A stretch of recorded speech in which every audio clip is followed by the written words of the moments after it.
Dewa Perang Ye-Shikai. Bab 486. Badai hijau, disertai energi pedang emas, mengalir masuk dari pintu bagaikan banjir. Kedua lelaki itu saling memahami dan meluncurkan dua keterampilan sihir utama pada saat yang sama, yang secara langsung menghentikan jalan mundur mereka. Rahasia Raja Ilahi, kekuatan dan jiwa ilahi. Tiba-tiba terdengar suara gemuruh dari dalam makam, dan tenaga pedang berwarna biru muda itu membawa sedikit kekuatan suci, yang berhasil menggagalkan gerakan kedua orang itu. Zeus, dengan mata seperti obor, dengan paksa menciptakan celah dan melompat keluar dari celah itu, diikuti oleh Afrodite dari dekat. Raungan, raungan. Di belakangnya, 20 atau 30 binatang raksasa menggigitnya dengan erat. Huli sangat marah. Menurut pendapatnya, Ye-Shikai dan Zeus sudah ada di sakunya. Dia tidak menduga akan mendapat serangan balik.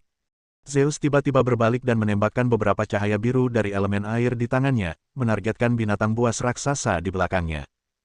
Cahaya biru mengenai kaki mereka dan dengan cepat membekukan kaki binatang raksasa itu seperti sinar beku. Ledakan.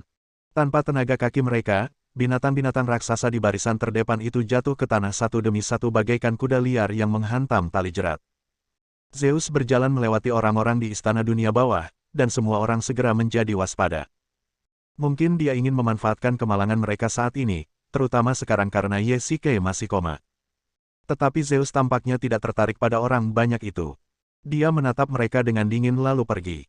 Afrodite di belakangnya masih memasang ekspresi garang. Mimpi buruk itu hampir membuatnya cacat. Dia tidak akan pernah melepaskannya. Wajahnya tidak rusak total seperti asam sulfat. Bagaimanapun, itu hanya luka. Di dunia bawah, ada banyak ramuan untuk menghilangkan bekas luka. Tapi luka di wajah bisa sembuh, tapi bagaimana dengan luka di hati? Semua orang tahu gaya Afrodite. Dia tidak akan menyerah begitu saja, tetapi sekarang bukan saat yang tepat. Seperti yang diduga, saat Afrodite melewati mimpi buruk, jejak niat membunuh yang sangat menyeramkan terpancar di matanya, dan tatapannya perlahan beralih ke rubah hantu di sampingnya. Mimpi buruk, ayo cepat pergi. Miehun mengingatkan dari samping. Mimpi buruk kemudian sadar kembali dan semua orang meninggalkan tempat penuh masalah ini. Raungan, raungan. Semua orang berlari ke depan, dan tiba-tiba terdengar suara gemuruh dari depan. Semua orang tercengang di tempat mereka berada, bertanya-tanya mengapa ada binatang buas yang besar menghalangi jalan di depan. Pergi ke kanan. Mengyan langsung berkata. Sekarang mereka terhalang di depan dan dikejar dari belakang. Mereka tidak bisa ragu-ragu. Ye-Shikai masih koma dan Jiqian juga terluka parah. Wang Kei mengajukan diri untuk menjaga bagian belakang kelompok tersebut. Mengyan Miehun memimpin. Semua orang bergegas maju dengan cepat. Titik. Ho, seharusnya tidak ada lagi yang mengejar sekarang. Setelah berlari selama waktu yang tidak diketahui, semua orang akhirnya menemukan harta karun dan beristirahat. Keuntungan terbesar dari makam besar Raja Atlantis adalah setiap orang dapat bermain petak umpet dengan Huli di sini. Seharusnya tidak ada lagi. Athena pun menghela napas lega dan duduk di sudut. Deni Bulan, ini pil penyembuh cepat. Silakan diminum dulu. Nightmare menatap Jiqian yang wajahnya pucat, tiba-tiba menepuk kepalanya, mengeluarkan sebuah kotak kecil dari sakunya, dan mengeluarkan sebuah pil. Terima kasih. Jiqian tertegun sejenak, namun tidak menolak. Dia menelan pil penyembuh cepat itu dalam satu tegukan. Lukanya segera sembuh. Dalam beberapa saat, Jiqian pulih. Untungnya, Afrodite tidak menusuk bagian vitalnya saat itu, tetapi lukanya agak dalam. Pil penyembuhan cepat adalah pil yang disempurnakan oleh Ziyun, yang memiliki efek ajaib dalam menyembuhkan luka dengan cepat. Sempurna untuk menggunakannya sekarang. Batuk-batuk. Tiba-tiba, batuknya terdengar, dan Ye-Shikai perlahan terbangun. Jiqian dan Athena muncul di depannya hampir pada saat yang bersamaan. Kamu sudah bangun. Jiqian berkata dengan ringan. Mata Ye-Shikai tampak kosong dan dia tampak sangat lesu. Tidak mengherankan. Dia hampir terserang penyakit cinta iblis tadi, tetapi Jiqian menghentikannya secara tiba-tiba, yang akan menyebabkan beberapa kerusakan pada tubuhnya. Hitam, di mana badak hitam? Ye-Shikai terdiam beberapa saat, lalu menenangkan diri, dan berkata ringan. Wajahnya pucat pasi dan dia tampak sangat tidak rela, tetapi dia tidak bisa tidak menerima kenyataan ini. Sebagai seorang pemimpin, dia harus melindungi setiap anggota tim, tetapi dia tidak dapat menunda keputusan karena perasaan pribadi. Dia dibunuh oleh Zeus. Jiqian berkata dengan sedikit malu, lalu memeluknya. Dia khawatir Ye-Shikai akan pingsan. Ketika semua orang melihat ini, mereka hanya berbalik tanpa suara. Di antara sekian banyak orang, hanya Jiqian yang bisa disebut istrinya, jadi dalam situasi ini, biarkan saja Jiqian yang mengurusnya. Biarkan aku pergi. Setelah waktu yang lama, Ye Shikai perlahan berdiri. Stimulasi gangguan mencintai setan sangat bergantung pada fluktuasi emosionalnya, terutama energi negatif seperti kemarahan, kebencian, dan kekerasan, yang bahkan lebih menarik bagi gangguan mencintai setan. Ye Shikai mengeluarkan elemen udara dan elemen api dari cincin penyimpanan. Semua orang memandang dua bola energi di depan mereka, mata mereka penuh emosi. Kemana kita akan pergi sekarang? Haruskah kita meninggalkan makam itu? Wang Kai terbatuk 2 kali dan berkata dengan agak canggung. Tidak, tidak. Sebelum Jiqian bisa menyelesaikan kata-katanya, sebuah suara dingin terdengar di telinga semua orang. Ketika mereka berbalik, mereka melihat bahwa sumber suara itu adalah Ye Shikai di sudut. Ayo kita cari elemen bumi yang tersisa. Ye Shikai berjalan ke tengah kerumunan, melihat sekeliling, matanya penuh tekad, kalau begitu pergilah temukan Zeus dan bunuh dia. Hari ini, aku akan membuat Raja Atlantis memiliki satu korban lagi untuk dikubur bersamanya. Ye Shikai berkata dengan suara dingin. Dia tampak seperti dewa kematian, dan bahkan Jiqian merasa sedikit aneh. Semua orang berjalan di lorong mausoleum, dan Ye Shikai tentu saja berjalan di depan barisan. Sejak awal, dia memiliki ekspresi dingin di wajahnya, dan tidak ada seorang pun yang menyadarinya, tetapi perubahan sekecil apapun tertangkap oleh Jiqian yang berdiri di sampingnya. Sebagai mantan teman tidurnya, keakraban Jiqian dengan Ye Shikai tak tertandingi. Bahkan dapat dikatakan bahwa dia sangat mengenalnya sehingga dia dapat memahami hati Ye Shikai. Kamu baik-baik saja. Aku merasa ada yang salah denganmu. Jiqian mengulurkan tangannya dan memegang tangan Ye Shikai dengan erat. Tanpa diduga, dia hampir melepaskan tangannya begitu dia menyentuhnya. Dingin sekali, telapak tangannya dingin sekali. Tentu saja aku baik-baik saja. Ye Shikai menoleh dan tersenyum tipis pada Jiqian. Raungan. Tiba-tiba dari kejauhan muncul 2 ekor binatang raksasa yang melompat keluar. Untuk mencari semua orang, Huli menyebarkan binatang-binatang raksasa untuk mencari. Keduanya seharusnya bertabrakan saja dengan semua orang. Biar aku saja. Wang Kai adalah orang pertama yang melangkah maju, memegang tombak, siap untuk menusuk ke depan. Ledakan. Tiba-tiba, Ye Shikai muncul di depan semua orang. Hampir pada saat yang bersamaan, 2 gelombang udara menghantam kedua binatang raksasa itu masing-masing dan menjatuhkan mereka. Kekuatan itu begitu besar sehingga mereka langsung tertanam di dinding. Bab 487. Raungan. 2 binatang raksasa yang tertanam di dinding batu mengeluarkan raungan kesakitan yang menyayat hati. Sekarang mereka bahkan tidak bisa menggerakkan tubuhnya. Mereka seperti 2 paku yang tertancap di dinding batu. Tanpa menggunakan senjata apapun, tanpa melakukan persiapan apapun, dan bahkan tanpa menggunakan elemen udara, Ye Shikai dengan mudah menghancurkan 2 binatang raksasa itu hanya dengan kekuatan internalnya. Dilihat dari penampilannya, dia bahkan tidak bernapas, dan itu semudah bernapas atau minum air. Semua orang terkesiap. Di antara mereka, Ye Shikai adalah yang paling kuat, tetapi sekarang dia tampak curang. Kekuatan semacam ini seharusnya bukan sesuatu yang dapat ia kendalikan. Orang yang paling terkejut di antara semuanya adalah Jiqian. Selama bertahun-tahun, dia telah menjadi rekan seperjuangan, dan dokter Ye Shikai. Pada tahap awal penyakit cinta iblis, seorang master dengan kekuatan internal yang kuat diperlukan untuk menekan energi cinta iblis dalam tubuh Ye Shikai.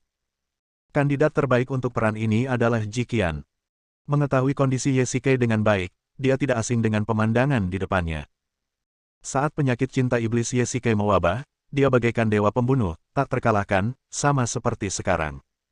Namun tidak ada yang aneh dengan kondisi Ye Shikai sekarang. Matanya tidak merah, dan kesadarannya jernih. Tidak ada sedikit pun jejak kelainan. Tetapi kenormalan yang berlebihan inilah yang menjadikannya sangat tidak normal. Hades, kekuatanmu. Athena melangkah maju dengan tak percaya. Ada apa dengan kekuatanku? Kekuatanku jadi lebih kuat, kan? Ye Shikai tersenyum dan tampak sangat bahagia, yang membuat Athena semakin bingung. Apa yang bisa membahagiakan saat ini? Dan bukankah dia terlihat sangat kesakitan tadi? Tuan, Anda baik-baik saja. Mimpi buruk melangkah maju dan bertanya. Tentu saja tidak apa-apa. Kenapa kalian semua menatapku seperti itu? Ayo cepat pergi. Ye Shikai berkata sambil tersenyum, lalu berbalik dan terus bergerak maju. Titik. Pada saat yang sama, Huli memimpin 20 atau 30 binatang raksasa untuk menjaga pintu batu. Di atas pintu batu, ada banyak karakter kuno. Haha, ini adalah lokasi elemen tanah. Huli tertawa. Sebagai perancang makam, dia tentu tahu lokasi elemen bumi. Tetapi pada saat yang sama, apa yang paling dibencinya adalah penolakan elemen bumi terhadap dirinya dan binatang-binatang raksasa itu. Selama puluhan ribu tahun, dia hanya dapat dipisahkan dari keempat elemen oleh sebuah dinding. Ngomong-ngomong, bukankah kedua orang yang bersembunyi di sana seharusnya keluar? Huli menoleh dan tersenyum tipis ke sudut. Di bawah tatapan Huli, seorang pria dan seorang wanita berjalan keluar dari sudut. Mereka adalah Zeus dan Aphrodite. Tidak perlu bertanya bagaimana mereka menemukan lokasi unsur bumi. Dengan 20 atau 30 binatang raksasa yang ditempatkan di sini, bahkan orang buta pun dapat melihatnya. Nona Huli, kita bertemu lagi. Oh, ingatanku tidak begitu bagus. Namamu seharusnya Zeus. Mengenai wanita cantik di sebelahmu, aku tidak ingat namanya. Huli tersenyum tipis. Nona Huli, bisakah Anda memberi saya waktu 10 menit? Mengapa Anda tidak mendengarkan usulan saya? Aphrodite berjalan mendekat dan berkata kepada Huli sambil tersenyum. Tentu saja, saya selalu menjadi orang yang sangat demokratis. Selain itu, saya telah menunggu selama puluhan ribu tahun, jadi apa artinya 10 menit? Perkataan Huli membuat Aphrodite bergidik. Dia pikir dia sangat licik, tetapi sekarang dia merasa bahwa wanita di depannya bahkan lebih buruk dari itu, dan dia adalah seorang goblin tua yang tidak mati selama ribuan tahun. Kami ingin meninggalkan tempat ini, dan kami tahu kamu menginginkan keempat elemen itu, kan? Aphrodite berjalan mendekati Huli tanpa terlalu banyak rasa takut. Karena Huli tertarik berbicara, dia tidak akan menyakiti mereka. Ya, benar. Kami bisa membantumu mendapatkan keempat elemen itu, tetapi sebagai gantinya, kami harus mengambil harta karun lainnya di makam itu dan pergi dengan selamat. Bagaimana? Ini saran yang sangat bagus, tapi... Wajah Huli menjadi gelap dan dia mengalihkan pembicaraan. Mengapa aku harus bekerja sama denganmu? Apakah menurutmu kalian berdua cocok untuk mendapatkan harta karunku? Begitu Huli selesai berbicara, selusin binatang raksasa perlahan mengelilingi mereka berdua. Zeus secara tidak sadar ingin menghunus pedangnya, tetapi segera dihentikan oleh Aphrodite. Nona Huli, saya rasa Anda masih sangat membutuhkan kami. Lagi pula, tanpa kami, Anda mungkin tidak akan bisa mendapatkan elemen tanah. Aphrodite tidak takut. Sebenarnya, dia sudah menebak sebagian besarnya. Huli telah berada di mausolem ini selama puluhan ribu tahun, jadi mengapa dia tidak mengumpulkan keempat elemen? Sekalipun di dalam mausolem itu terdapat banyak makam, tidak akan memakan waktu puluhan ribu tahun untuk menghancurkannya satu persatu hingga bisa menemukannya. Ini hanya berarti satu hal, bahwa Huli tidak bisa mendapatkannya. Dengan kata lain, dia membutuhkan bantuan orang lain. Kamu sangat pintar. Aku suka bekerja dengan orang pintar. Jejak kesungguhan tampak di wajah Huli, kemudian ekspresinya berubah lagi, digantikan oleh senyuman. Kalau begitu, kita bisa bekerja sama. Aphrodite tersenyum tipis. Senang bekerja dengan Anda. Huli tersenyum dan berbalik menatap Zeus. Kalau begitu, kau bisa memberikan barang-barangku dulu. Zeus segera mengerti apa yang dimaksud Huli. Itu pasti elemen air. Zeus selalu menganggap benda itu sebagai harta karun. Sejujurnya, dia merasa sangat patah hati dan sakit hati untuk memberikannya kepada Huli, tetapi tidak ada yang dapat dia lakukan. Tentu saja, Zeus mengeluarkan elemen air dari sakunya. Dalam kegelapan, elemen air melepaskan cahaya biru redup. Ini adalah harta karun Atlantis dan memiliki energi alam yang luar biasa. Haha, akhirnya aku berhasil. Huli mengambil elemen air, menatap cahaya biru dengan lesu, dan tidak dapat menahan diri untuk berteriak. Cantik, apakah kamu sudah cukup tertawa? Pada saat ini, sebuah suara yang agak jahat datang dari kejauhan, dan semua orang menoleh. Hades, beraninya kau datang ke pintuku. Aphrodite tidak dapat menahan diri untuk tidak berteriak. Tidak peduli bagaimana dia memikirkannya, dia tidak percaya bahwa Yesikei akan melakukan serangan mendadak. Benar sekali, tapi aku kesini bukan untuk menyerahkan kepalaku, melainkan untuk mengambilnya. Yesikei tersenyum sedikit.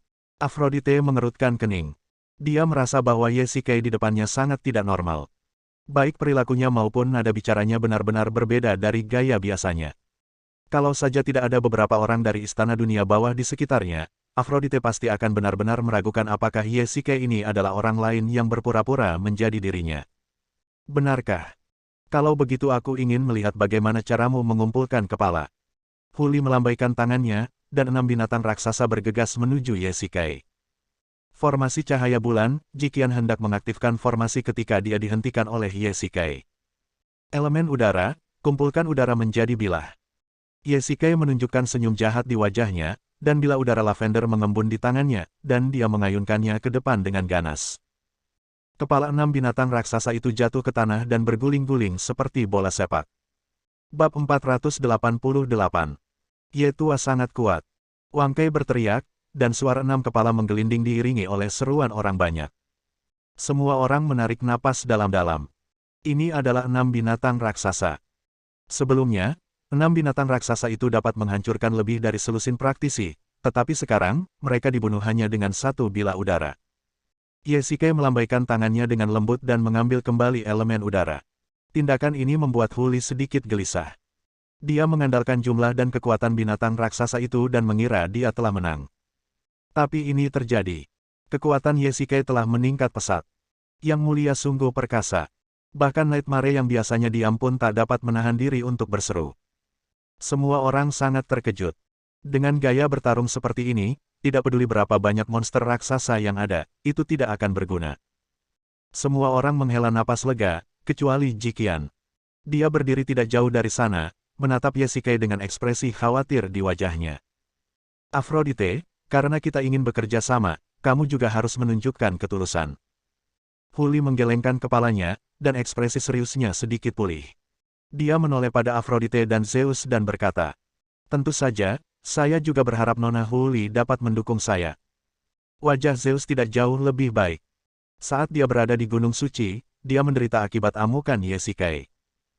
4 dewa utama menyerang bersama-sama, tetapi 3 dari mereka dibunuh oleh Yesike. Jika dia tidak segera melarikan diri, Zeus akan mati di sana. Sekarang Yesike tampaknya akan meledak. Huli meminta Zeus dan Aphrodite untuk bertarung pada saat ini, yang selalu terasa seperti mereka digunakan sebagai senjata. "Pak Tuaye, serahkan saja aku 2 orang ini." Wang Kei melangkah maju lebih dulu dan mengedipkan mata pada Athena, yang langsung mengikutinya keluar. Zeus dan Aphrodite hanyalah batu sandungan, sementara Huli dan sang raksasa adalah yang paling menakutkan. Teknik Dewa Perang, menyapu awan dengan angin. Teknik Valkyrie, tebasan pedang raksasa. Seni Raja Ilahi, jiwa kekuatan ilahi. Teknik Dewa Kecantikan, ilusi. Keempat dewa utama saling bertarung. Jikian ingin melangkah maju untuk membantu, tetapi ketika dia melihat Yesike di sampingnya, dia berhenti dan berdiri di belakang kerumunan. "Hades, kita bertemu lagi." Huli melompat dari bahu seekor binatang raksasa, berjalan perlahan ke depan dan berkata sambil tersenyum tipis. "Nona Huli, setiap kali aku bertemu denganmu, itu seperti pertempuran yang sengit." Yesike tersenyum tidak seperti biasanya. Dia tidak pernah tersenyum pada musuh-musuhnya. "Ya, Hades, jujur saja, dibandingkan dengan pria dan wanita itu, aku lebih mengagumimu. Kamu orang yang setia dan benar, tidak seperti mereka berdua." Huli tersenyum tipis dan menunjuk Zeus dan Aphrodite yang sedang bertarung. "Benarkah? Kalau begitu aku benar-benar harus berterima kasih atas kebaikanmu. Tapi, keberuntunganmu terlalu bagus. Kau merusak rencanaku lagi dan lagi." Huli mengganti pokok bahasan dan suaranya tiba-tiba berubah dingin. "Jadi apa? Sekarang aku bisa memberimu kesempatan. Mari kita bekerja sama untuk membunuh mereka. Kau berikan keempat elemen itu kepadaku, lalu kau dan rekan-rekanmu bisa pergi dengan selamat." Huli berhenti sejenak dan kembali mengulurkan ranting zaitun. "Apakah kau akan bersumpah atas nama Atlantis lagi?" Yesike mencibir dan berkata dengan nada sinis. "Kau..." Huli tercekat sejenak. Terakhir kali dia menipu Yesike, dia hanya menembak kakinya sendiri. Tidak mungkin Yesike akan mempercayainya sekarang. "Kalian ingin bersatu sekarang hanya karena kalian takut padaku, benar kan?" Yesike berkata dengan dingin. "Hades, kuakui bahwa aku takut padamu sekarang. Aku pernah berbohong padamu sebelumnya, tetapi sekarang aku tidak ingin menjadi musuhmu. Baiklah, kalau begitu aku memberimu kesempatan." Suatu pemandangan yang mengejutkan semua orang terjadi. Yesike dengan mudah menerima lamaran Huli. "Tetapi aku punya satu syarat." Yesike mengulurkan jarinya dan berkata sambil tersenyum. Apa saja syaratnya?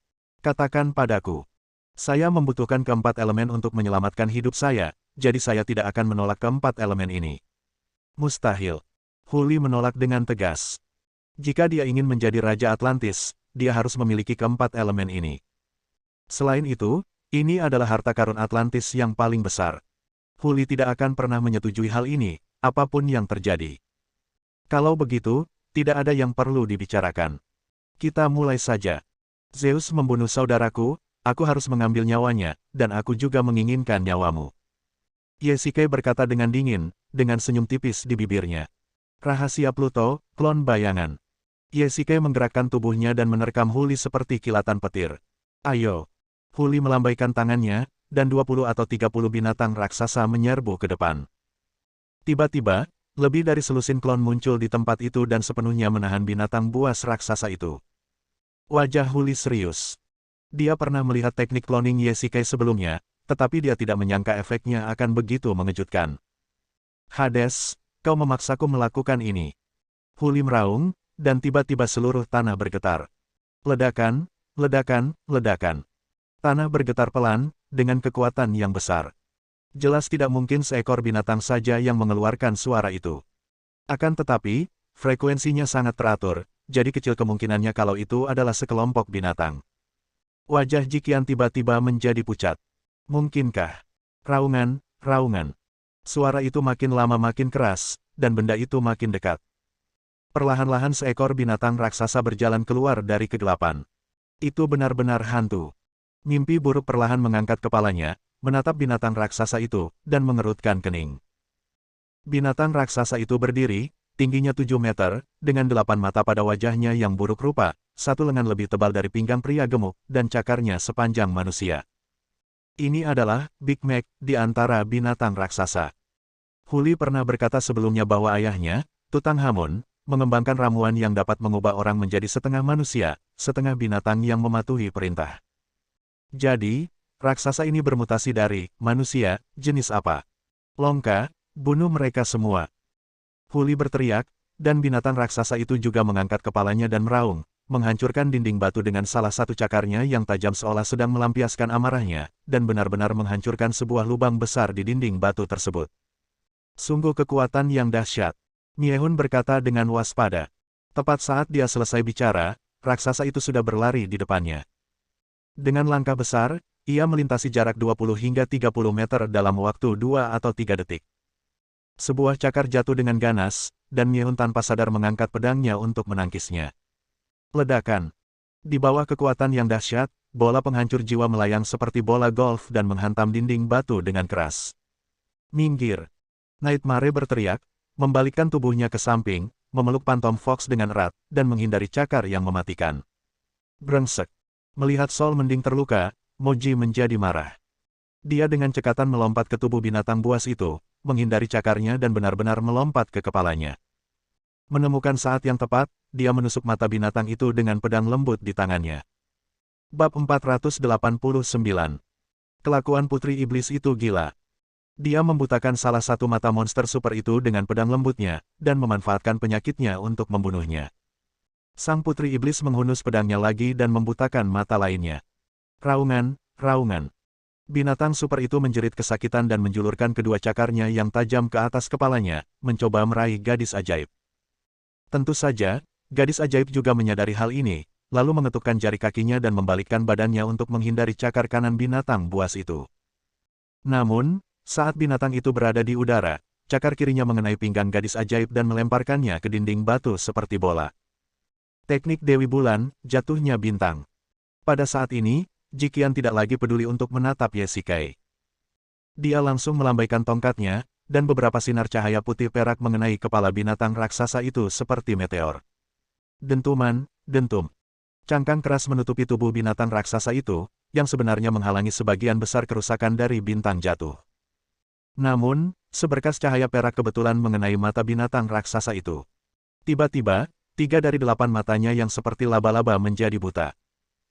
Akan tetapi, tindakan ini jelas membuat binatang raksasa itu marah, lalu ia mengayunkan kedua cakarnya yang tajam dan membuat beberapa lubang besar di dinding batu. Semua orang berhamburan. Selina berteriak, dan Kratos serta Phobos di belakangnya dengan cepat menghindar ke kiri dan kanan. Ledakan. Tepat saat kata-kata itu terucap, sebuah cakar yang tajam menghantam lantai batu dengan keras dengan kekuatan dahsyat hingga terasa dingin. Jika Anda terkena benturan langsung, sekalipun Anda cukup beruntung untuk tidak mati, Anda pasti akan terluka parah. Formasi cahaya bulan, Jiqian mengaktifkan formasi tepat waktu, dan perisai pelindung perak menyelimuti mereka bertiga. Binatang super itu menjadi marah dan menusuk dengan satu cakarnya, bagaikan tombak tajam yang menusuk perisai keras. Formasi itu mengalami benturan besar dan berguncang hebat. Jiqian melirik kepala binatang itu dan sebuah ide muncul dalam benaknya. Semuanya, serang mata binatang raksasa itu. Jiqian berteriak keras. Semua orang segera mengerti apa maksudnya. Mereka berbalik dan maju, bukannya mundur. Mereka mengerahkan seluruh tenaga dalam mereka dan kecepatan mereka mencapai kecepatan ekstrim. Selina, kau tusuk matanya, kami akan membantumu menarik perhatiannya. Kratos berteriak dan membenturkan kedua pedang panjang di tangannya satu sama lain, sehingga menimbulkan suara benturan logam yang langsung menarik perhatian binatang raksasa itu. Mengaum. Binatang buas itu menusuk dengan kedua cakarnya yang tajam.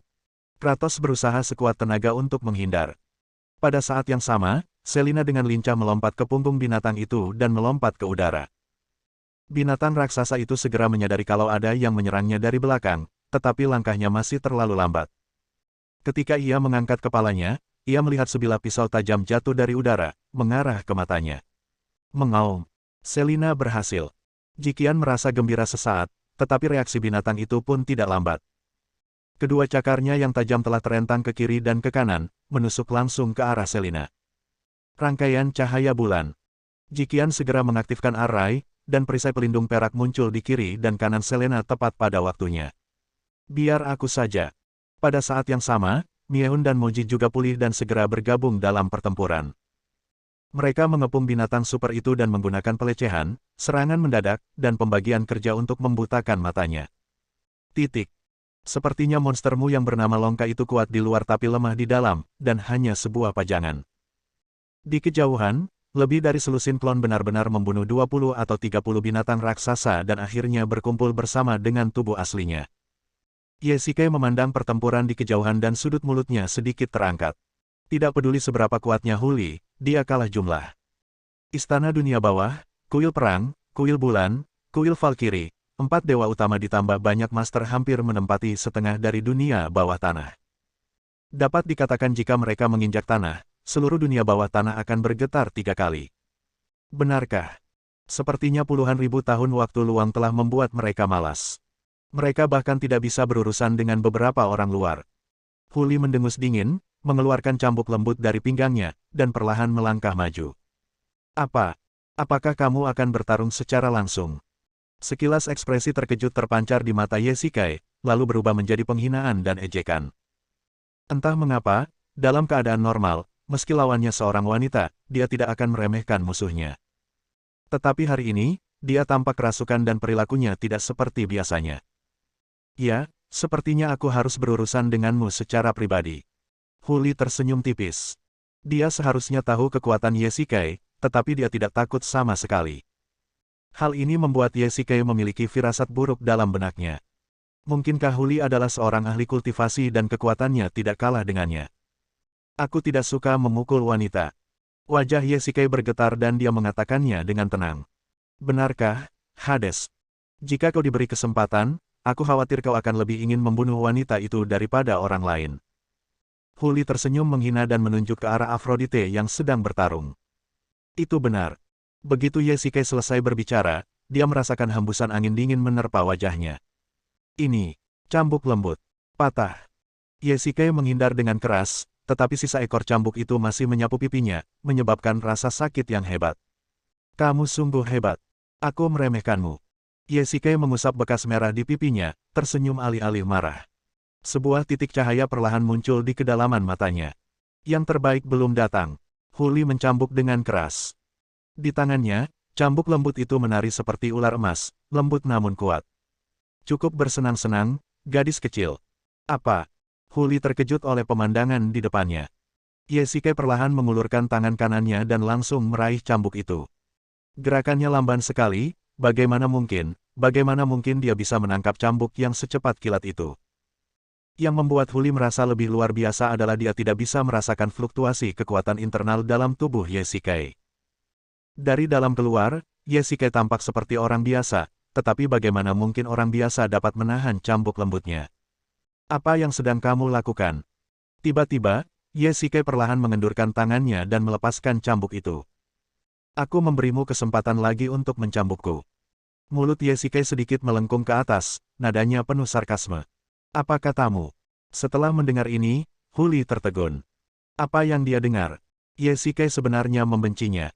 Gelombang kemarahan membakar hatinya. Wow! Cambuk itu mengeluarkan suara keras di udara, dan kecepatannya begitu cepat sehingga bahkan seorang kultivator tidak dapat melihatnya dengan jelas dengan mata telanjang. Kamu masih seperti ini, tidak memiliki kekuatan sama sekali. Tanpa diduga, cambuk kuat ini sekali lagi jatuh ke tangan Ye Shikai. Kekuatan 1000 pon terpusat pada satu jari. Ketika cambuk itu menyentuhnya, ia berubah menjadi kucing yang berperilaku baik. Ye Shikai melepaskan cambuk itu lagi, dan cahaya di matanya menjadi semakin terang, memancarkan cahaya redup dalam kegelapan. Saat itu, satu-satunya orang yang bisa melihat hal ini adalah Huli yang terkejut. Sekarang, giliranku. Begitu Ye Shikai selesai berbicara, tubuhnya menghilang dari tempatnya. Hades, kemana saja kamu? Huli melihat sekelilingnya dengan gugup, tetapi dia tidak dapat menemukan jejak Ye Shikai. Kecepatannya lebih cepat dari cambuknya. Tiba-tiba, dia merasakan hembusan udara dingin di belakang lehernya. Bab 490. Huli tiba-tiba menyadari ada seseorang di belakangnya, dan tanpa sadar mendorong sikunya ke belakang, tetapi dipegang oleh telapak tangan Ye Shikai dan tidak bisa bergerak maju sama sekali. Aku akan memaafkanmu lagi. Ye Shikai mendekatkan mulutnya ke telinga Huli dan tersenyum tipis. Bagaimana ini mungkin? Wajah Huli tiba-tiba terkulai. Dengan kecepatan ini, bahkan pembudidaya nomor 1 di Atlantis tidak akan berani bersaing dengannya. Tapi mengapa Ye Shikai tiba-tiba menjadi begitu kuat? Itu benar-benar keterlaluan. Tidak ada yang mustahil. Ini semua berkat harta karun Atlantis. Ye Shikai menghindar dan menjaga jarak tertentu dari Huli. Dia memegang elemen udara di satu tangan, dan elemen api di tangan lainnya. Kedua elemen itu tergantung di telapak tangan Ye Shikai, memancarkan cahaya redup. Mata Huli melebar, dan dua bola cahaya unsur perlahan mengalir di sepanjang lengan Ye Shikai dan bertemu menuju jantungnya. Ye Shikai menyerap energi elemen api dan elemen udara. Kecepatannya secepat angin dan agresif seperti api. Tidak heran kekuatan Ye Shikai meningkat begitu pesat. Namun temperamennya telah berubah drastis. Jiqian sangat tidak menyadari hal ini. Dia bahkan merasa Ye Shikai menjadi sedikit aneh. Wanita itu mengatakan kepadaku bahwa aku membutuhkan 4 elemen untuk menyelamatkan hidupku, jadi, kalian semua akan mati di sini. Wajah Ye Shikai tenggelam, dan matanya menampakkan niat membunuh yang dahsyat. Huli tanpa sadar mengambil langkah mundur. Dia merasa seperti berada di neraka. Getaran menjalar dalam hatinya, dia merasa seakan-akan terlempar ke suatu tempat yang dingin.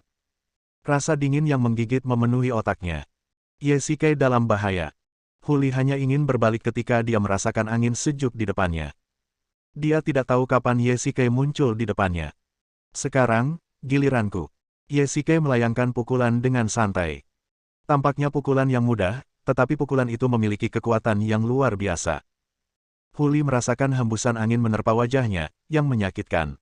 Huli menghindari pukulan itu dan mengayunkan cambuk di tangannya. Ledakan. Ye Shikai mencibir, melepaskan elemen udara dari tangan kirinya, dan menembakkan meriam udara, mengenai cambuk itu. Cambuk lembut itu menangkis dan menghantam dinding batu di belakang Ye Shikai, langsung merobohkan lempengan batu di dinding itu. Ye Shikai juga tidak sopan. Dia mengulurkan tangan kanannya, dan bola api berubah menjadi naga api, melesat langsung ke arah kepala Huli. Patah. Pupil mata Huli mengecil, dia mengayunkan cambuknya dengan cepat, mencegat kepala naga, milik naga api itu dan membelah apinya menjadi 2 bagian. Suara mendesing. Nyala api yang tersisa melesat menuju Huli. Meskipun pertahanan Huli sudah kuat, namun tetap saja belum cukup untuk menahan api tak kasat mata. Rambut Huli sedikit terbakar, dan nampaknya ia terbakar oleh api. Ye Shikai mencibir, rambut kita berasal dari tubuh kita, dan kulit kita berasal dari orang tua kita. Saya bertanya-tanya apakah orang Atlantis memiliki pemikiran tradisional ini. Titik. Yesike melihat ke samping dan melihat Zeus dan Aphrodite bertarung dengan Wang Kai dan Athena. Elemen air di tangan Zeus segera menarik perhatian Yesike. Tampak jelas di matanya keinginan dan ada suara dalam hatinya yang mendesaknya untuk mendapatkan elemen air. Huli, aku tidak ingin bermain denganmu lagi. Yesike tersenyum tipis, berbalik dan bergegas menuju Zeus. Hades, kau. Sebelum Zeus bisa menyelesaikan teriakannya, telapak tangan Yesike berjarak kurang dari 1 inci dari dadanya. Zeus mengerahkan seluruh tenaga dalamnya, memusatkannya pada pedang Raja Dewa di tangannya, dan bergerak maju untuk menghalangi. Ledakan.